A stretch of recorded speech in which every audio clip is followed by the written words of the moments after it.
Hello everyone दोस्तों, this is Sandeep Sharma और आज हम बात करने वाले हैं भागवत गीता के श्लोक नंबर 21 और 22 के बारे में। अभी तक हमने श्लोक 20 तक पढ़ लिया, 1 से लेके, और उसमें हमें कई अच्छी चीज़ें देखने को मिली, बहुत ऐसी चीज़ें सुनने को मिली जो अभी तक हमने नहीं समझ में आई थी या ना हमें सुनी थी।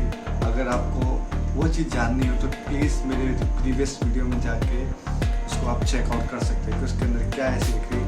बहुत ही बारीकी से और बहुत ही ध्यानपूर्वक हम एक एक चीज़ को पढ़ने की कोशिश कर रहे हैं और समझने की कोशिश कर रहे हैं कि इस बुक में क्या लिखा गया है। हम बिल्कुल शॉर्टकट का प्रयोग नहीं कर रहे हैं, क्योंकि शॉर्टकट हमें पढ़ना ही नहीं है, हमें स्पष्ट रूप से वही पढ़ना है जो इसके अंदर लिखा हुआ और वही समझना है। लोगों की बातों को मैं समझने की कोशिश नहीं करता कि लोगों ने क्या बोला है। वो शॉर्ट में एक समरी से बना देते हैं, पूरा 1 पेज की समरी को सिर्फ 2 लाइन में सिमटा देते हैं, उसका अर्थ बता देते हैं कि ऐसा था। लेकिन हम चाह रहे हैं कि पूरा हम हर चीज़ पढ़ें, जो इसके अंदर एग्जैक्ट एक वर्ड लिखा है वो हम आपको पढ़ के सुनाना चाह रहे हैं, जिससे कि आप खुद अनुमान लगा सकें कि इसका अर्थ क्या है और उससे आप क्या समझते हैं। क्योंकि सबके समझने की क्षमता अपनी अपनी होती है, सबकी अपनी अपनी अलग सोच होती है कि उसमें कैसा सोचा जाता है।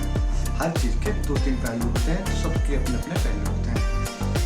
तो चलिए शुरू करते हैं। श्लोक नंबर 21 और 22 उसके अंदर क्या लिखा हुआ। सॉरी। दोनों सेना जहाँ युद्ध करने के लिए एक दूसरे के सामने खड़ी थी, वहाँ उन दोनों सेनाओं में इतनी दूरी थी कि एक सेना दूसरी सेना पर बाण आदि मार सके। उन दोनों सेनाओं का मध्य भाग 2 तरफ से मध्य था। सेना जितनी चौड़ी खड़ी थी उस चौड़ाई का मध्य भाग और दोनों सेनाओं का मध्य भाग, जहाँ से कौरव सेना जितनी दूरी पर खड़ी थी उतनी ही दूरी पर पांडव सेना खड़ी थी। ऐसे मध्य भाग में रथ खड़ा करने के लिए अर्जुन भगवान से कहते हैं, जिससे दोनों सेनाओं का आसानी से देखा जा सके। गीता में 3 बार आया है यहाँ। इस अध्याय के 24वें श्लोक और दूसरे अध्याय के 10वें श्लोक में 3 बार आने का तात्पर्य है कि पहले अर्जुन सूरवीरता के साथ अपने रथ को दोनों सेनाओं के बीच में खड़ा करने की आज्ञा देते हैं। फिर भगवान दोनों सेनाओं के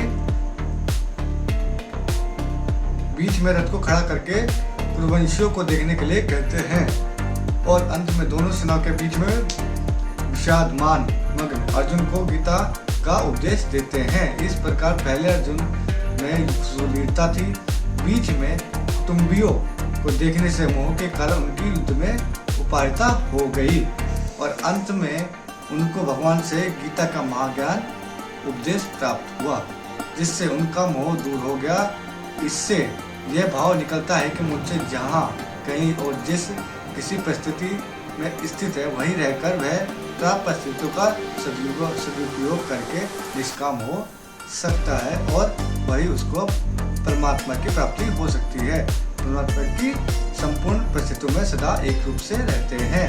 दोनों सेनाओं के बीच में रथ कब तक खड़ा रहे। इस पर अर्जुन कहते हैं कि युद्ध की इच्छा को लेकर कौरव सेना में आए हुए सेनापति जितने भी राजलोग खड़े हैं उन सबको आप जब तक मैं ना देख लूं तब तक आप रथ वहीं खड़ा रखिए। इस युद्ध के उद्योग में मुझे किन किन के साथ युद्ध करना है उनमें मेरे समान बलवान है, ऐसे मेरे काम बल वाले हैं और कौन मेरे से अधिक बल वाले हैं उन सबको मैं जरा देख लूँ। यह है युद्ध का अमान पद से अर्जुन का कह रहे हैं कि हमने तो संधि की बात ही सोची थी, पर उन्होंने संधि की बात स्वीकार नहीं की, क्योंकि उनके मन में युद्ध करने की ज़्यादा इच्छा है। अतः उनको मैं देखूं कि कितने बल को लेकर वे युद्ध करने की इच्छा रखते हैं।